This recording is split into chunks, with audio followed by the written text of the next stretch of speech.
বাপ থাকে 3 মাস এই ছেলের কাছে, মা থাকে 3 মাস ওই ছেলের কাছে, অথচ এই মা বাঙ্গা করে, সূর্যের আলো ঢুকে, বৃষ্টির পানি পড়ে, থাকার জায়গা নাই, একটা খাট ভালো ছিল না, 5টা সন্তানকে বুকের মধ্যে নিয়ে শেষ সন্তানকে বুকের দুধ খাওয়াই খাওয়াই সারা রাত পার করে দিয়েছে, না ঘুমাই না ঘুমাই। কথা বলেন ঠিক কিনা?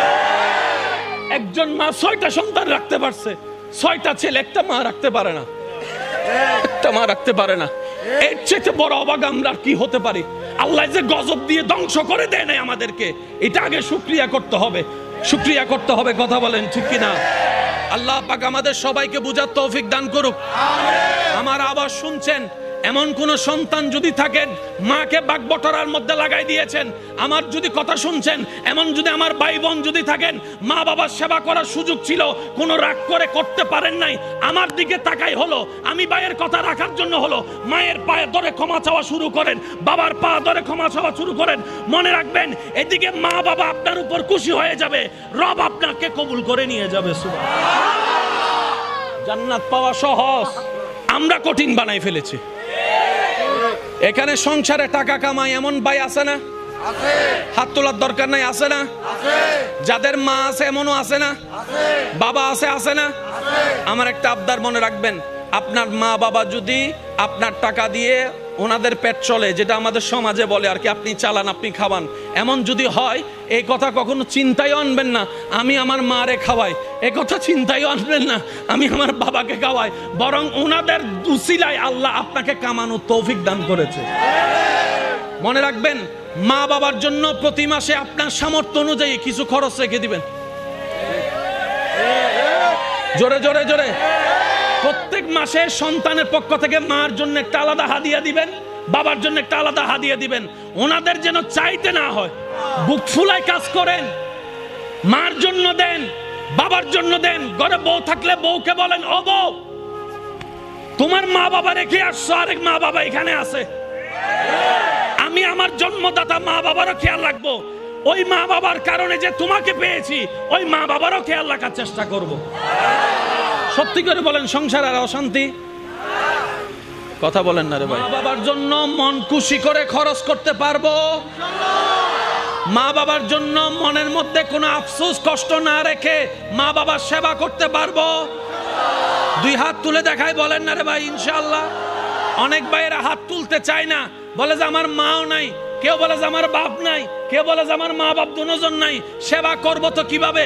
আল্লাহ পাক বলে যে, ও বান্দা তুই টেনশন করিস না, যাদের মা বাবা জীবিত আছে তোরা তাদেরকে দুনিয়ার নিয়মে সেবা কর, আর যাদের মা বাবা কবরে চলে গিয়েছে তাদের জন্য সূরা ফাতিহা পড়ে পড়ে সেবা কর, কুল হুয়াল্লাহ পড়ে পড়ে সেবা কর, ইসালে সওয়াব করে করে সেবা কর। সুবহানাল্লাহ। সেবা করার সুযোগ আছে? জোরে বলেন আছে? এবার মা বাবার মন খুলে সেবা কে কে করতে রাজি আছেন? 2 হাত তুলে দেখায় বলেন। নারে তাকবীর, আল্লাহু আকবার, নারে সালাম, ইয়া রাসূলুল্লাহ, নারে কাসিয়া, ইয়া রাসূলুল্লাহ, ঈদে মিলাদুন নবী। উচ্চ আওয়াজে একবার বলেন মারহাবা। এবার হাত নামান। মায়ের সেবা করা মানে বউকে মারা। এই ফ্যান্সি ইউথ ফ্যান্সিয়ান ক্লিয়ার অনেক দরকার আছে না নাই? আর সমস্ত প্যাঁচের জট খুলতে পারে ইসলাম। আমরা ইসলামের দ্বারা তো যাই নাই, প্যাঁচ খুলবো কিভাবে? নামাজ ভুল হলে হুজুরকে জিজ্ঞেস করি, মাসালা ভুল হলে হুজুরকে জিজ্ঞেস করি, রোজা ভঙ্গের কারণ সন্দেহ হলে হুজুরকে জিজ্ঞেস করি, কিন্তু সংসার কিভাবে স্বামী করব হুজুরকে এসে একবারও জিজ্ঞেস করে নাই। ও হুজুর, স্বামীর দায়িত্ব কি আমাকে জানান, স্ত্রীর দায়িত্ব কি আমাকে জানান, আপনার থেকে শুনে আমি আমার বউকে জানাবো। আমরা জানার প্রয়োজন করি মনে করি নাই, নিজের পায়ে নিজে অতি চালাকের গলায় দড়ির মতো। কথা বলেন ঠিক কিনা? মা সেবা করা মানে বউকে গালি দেওয়া। আওয়াজ শুনি নাই। মা সেবা করা মানে বউয়ের খরচ না দেওয়া। মার সেবা করা মানে বউকে ভালো না বাসা। মার সেবা করা মানে বউকে ডেলি 2 বার পিটা। তো মার সেবা মানে কি? মার সেবা করবেন সন্তান হিসেবে, বউয়ের দায়িত্ব পালন করবেন স্বামী হিসেবে। আপনি থাকবেন আপনার মায়ের পায়ের নিচে, আপনি থাকবেন আপনার মায়ের পায়ের নিচে, আর আপনি থাকবেন আপনার বউয়ের মাথার উপরে। আপনি রাখবেন, মনে রাখবেন আমার ভাইয়েরা, আপনি থাকবেন আপনার মায়ের পায়ের, আর আপনার বউয়ে আপনাকে রাখবেন নিজের মাথার, নিজের মাথার, নিজের মাথার। তো মাথার উপরের জায়গা আর পায়ের নিচের জায়গা কি এক? বাস হয়ে গিয়েছে তো। মার সামনে যখন যাবেন পায়ের দিকে তাকাই থাকবেন, বউয়ের সামনে যখন যাবেন চোখে চোখ রেখে ভালোবাসার কথা শুনাই দিবেন। ইসলামের সুযোগ আছে না নাই? জোরে বলেন, ইসলামের সুযোগ আছে না নাই? তো স্বামী স্ত্রী এক জায়গায় থাকলে, মা বাবা থাকলে, অনেক শাশুড়িরা মনে করে আমার ছেলে বিয়ের আগে আমার ছিল, বিয়ের পরে মনে হয় আমার বউয়ের হয়ে গিয়েছে। না না না, ও শাশুড়ি মা, ও আমার মা, আপনি এই ভুলটা করে সমাজের মধ্যে পরিবারে আগুন লাগাইয়েন না। আপনার বউ আপনার ছেলে 10টা বিয়ে করুক, সন্তান তো আপনারই, সন্তান তো আপনারই, সন্তান তো আপনারই।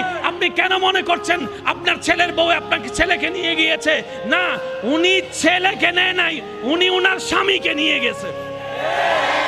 আর স্বামীকে নেওয়ার অধিকার বউয়ের আছে না নাই? জোরে বলেন, আছে না নাই? বউয়ে যদি স্বামী না পায় তো ঘরে এটাতে থাকে লাভ কি? আমি কি বুঝাতে পারছি? ইসলামের সবকিছু সমাধান। জোরে বলেন, ইসলামের সবকিছু সমাধান। ইসলাম একটা পুরুষকে বলে তুমি তোমার মা সেবা করো সন্তান হিসেবে, তুমি তোমার বউকে মহাব্বত করো স্বামী হিসেবে, তুমি তোমার বোনকে সেফ দাও বড় ভাই হিসেবে। আরেকটু জোরে বলেন, তুমি তোমার ছোট ভাইকে সাপোর্ট দাও বড় ভাই হিসেবে মাথায় হাত রেখে। সবকিছুর দায়িত্ব কি এক না আলাদা আলাদা?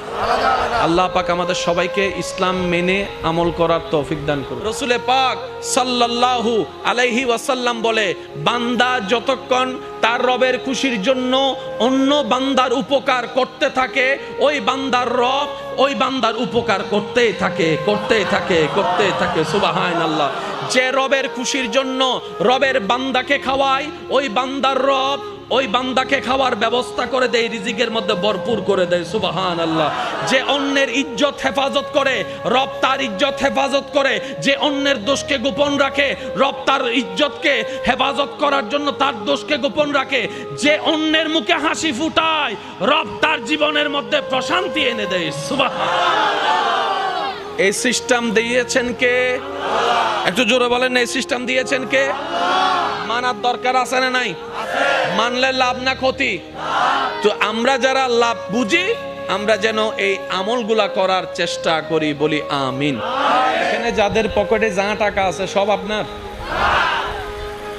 সকালবেলা যাওয়ার পরে বউ আইসা বলবে যে রুটির জন্য টাকা দেন, দিলেন 200 টাকা, মানুষ খাইছে 10 জন, তো 10 জনের রিজিকের টাকা আল্লাহ আপনার পকেটে দিয়েছে, এগুলো আপনার টাকা নয়, আপনার টাকা নয়। মনে থাকবে ইনশাআল্লাহ। তাহলে এবার আপনি আল্লাহকে বলেন, আল্লাহ কামাই আমি খাই তারা, কামাই আমি খাই তারা। রব বলে যে তারা খাই বলে তোকে আমি এতগুলা কামানোর তৌফিক দিয়েছি। সেজন্য চিটাঙের ভাষায় একটা কথা আছে, যার খরচ যত তার ইনকাম তত, যার ইনকাম তত তার খরচ তত। ঠিক না বে ঠিক? এবার আওয়াজ দিয়ে বলেন, রিজিকের মালিক কে? আমি শুনি নাই, আওয়াজটা আরো বড় লাগবে।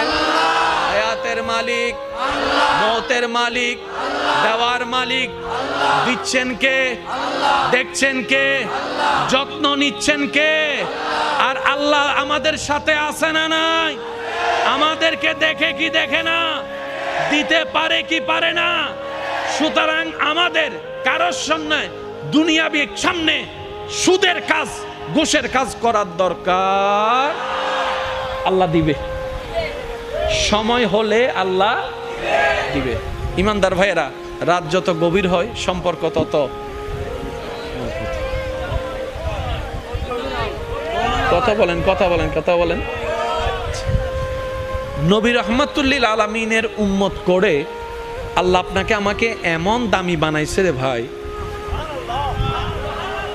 মানে কি বলবো, যে রাস্তায় থাকার যোগ্য না, আল্লাহ আপনাকে আমাকে ডাইরেক্ট 5 স্টার হোটেলে নিয়ে গেছে। জিবরাইলের মতো ফেরেশতা যেই সীমানা পার হতে পারে না, আপনাকে আমাকে রব এত দয়া করেছেন, আপনি আপনার এলাকায় মসজিদে যাই নামাজে সিজদায় পড়ে সুবহান রাব্বিয়াল আলা আস্তে আস্তে বলছেন, আওয়াজটা জিবরাইলের সীমা পার হয়ে উপরে চলে যাচ্ছে। আল্লাহ আপনাকে আমাকে এত দামি বানাইছে, একটু সুবহানাল্লাহ জোরে বলি।